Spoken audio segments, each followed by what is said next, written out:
5M TV Sénégal seen YouTube bu am solo abonnez-vous ci 5M TV Sénégal ndax ngay am ay vidéo yu am solo.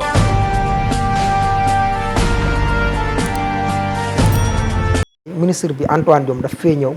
visité ci bassin bi dem. ci guddi gi bassin bi ne mbellu toj. di lu tey xel. ñu taxawoon bi muy yàqal borom tool yi bi mu fiy ñëw borom tool yi mu yàqaloon. sax joxuñ leen kàddu.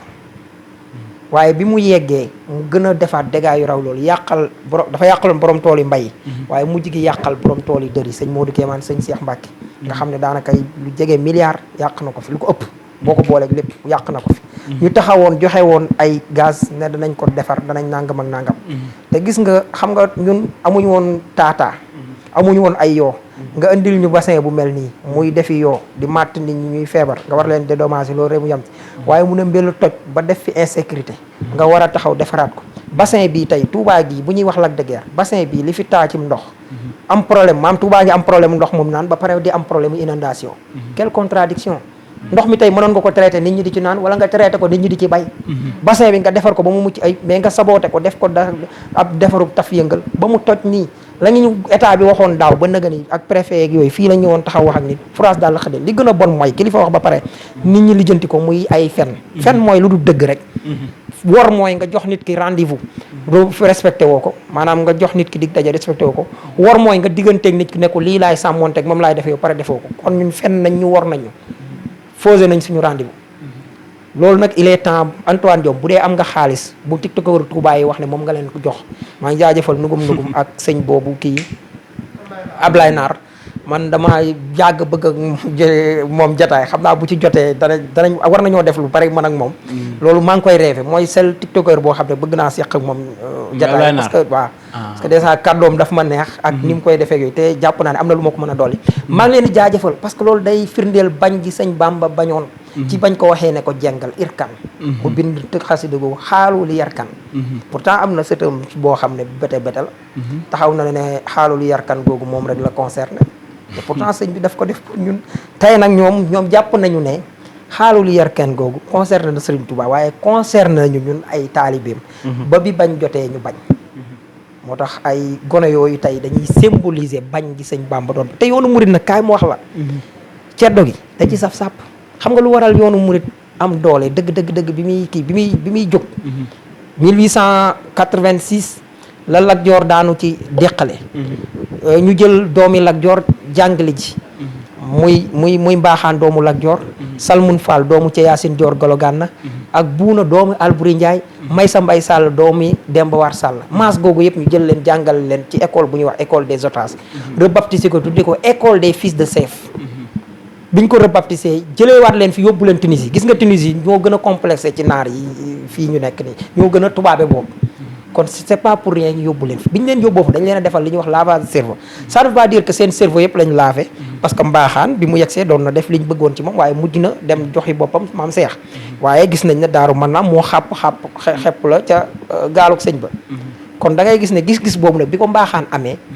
ceddo yi àndoon ak ñoom doon ay bañkat dañoo ne dootuñ topp ndax liñ gisoon ci Lat Joor gisatuñ ko ci mbaaxaan téye seen bopp jamono boobu ne bi sëñ Touba jógee biñ gestoo gisuñ fi bañkat bul sëñ Touba ci la ñu ñëw jox ko seen bopp ànd ak moom am na ñoo xam ne biñ koy jox seen bopp du ak murit tax wala jullit de bañ gee tax moom nag moo leen mujj def dëgg-dëggi murit ndax fekk na ñoo xam ne ay garmi dëgg lañ mu jël leen di leen awlooy téere ngir dindi ci ñoom ak rëy fekk na ku mel ni sëñ Mahmoud Mbegere doon uude mu bindloo ko kaamil kon da ngay gis ne kon ceddo googu ñu indi moom moo dem bay dindi ci ñoom ak rëy ceddo dana ànd ak rëy waaye dana ànd ak nag du fen du la jay man mii di wax ak yéen ceddo dëgg-dëgg la man jàpp naa ne man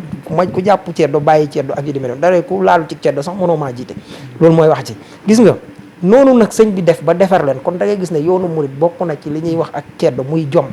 boo xoolee li ñu ñàkk yëpp ñu mënoon koo muñ parce que loolu ça rime avec le ceddo moo tax bañ googu tey moom mooy toqantal ndax wolof nee na fa ndox daa taa boo fa demee fekk fay tepp-tepp kon ñoom Abdou nugum ak ñoom Ablaye Naar ak ñooñu dañu xam ne ca la magi ceddo yee toppoon sëñ bi loolu mooy toqamtiku ci ñoom moo tax ak bañ dafa naturel ci ñun boo xoolee corona bi gone yi Touba yi ñoo génn bañ dem Mbàkke nangam affaire bi daj c'est pas pour rien bañ kaa nga bañ a jam bànjaxaan yi mënoon nañ cee wax tey ci histoire boobu parce que dafa bari loo xam ne ci lañ war a gën a jàngat ci xam sëñ bi xam mag ñi mu àndaloon xam jom ji ñu amoon ba duñu daw sëñ bi moo nanguwul bari na ci ñoo xam ne sëñ bee nanguwul ñu xeex nekkoon donte seenub lim donte buñ xeexoon nag kanu borom kanu mën naa bañ a xeex ak mën a xeex ak ay borom yat boo gisee Lat Joor li tax tubaab bi kii ko arme non conventionnelle la jëfandikoo kon bu sëñ bi doogul woon stratégie kon nëga ni daal di nangoo sacrifier boppam ndax boo demee ca maam Moussa Ka yaa ngi dégg wooteem ñaareel bi te ñu bëree ngi yaakaar wooteem ñetteel bi la yaa ngi dégg maam Moussa daan waa Mbàkke waa Musube ña nga dajaloo fa moom di jooyee jooy ba woobe ña ngi naan ko noonu wuy jël mbaate ko kon xam nga ne kon menace bi biñ koy woowaat jàppoon ne comme li ñuy wax ni yàgg na fi mooy benn bakkan jarul dee nangam diw daa war a nag yooyu yàgg na fi ci sëñ Tuubaa laa lay wax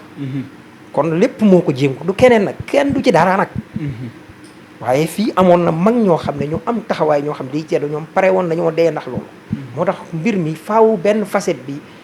dëgg la baatin bi ak yooyu yëpp mën nañ koy wax parce que nit ñëpp xam nañ ne baatin moom tarka la waaye nag am na lu ci nekk muy jom joo xam ne moom la nit ñi war a roy ci moom parce que nag suñ ko royee ci moom doo taxaw fii naan li yarkan jooju sëñ Touba la concerné déedéet da ngay xam ne da koo def waaye dala koo def luwaale man nag tàggoo bi gis nga ko lii laa doon bañ maa ngi taañaañal loolu la wolof di wax taañaañal waaw moo tax du may tàggoo waaw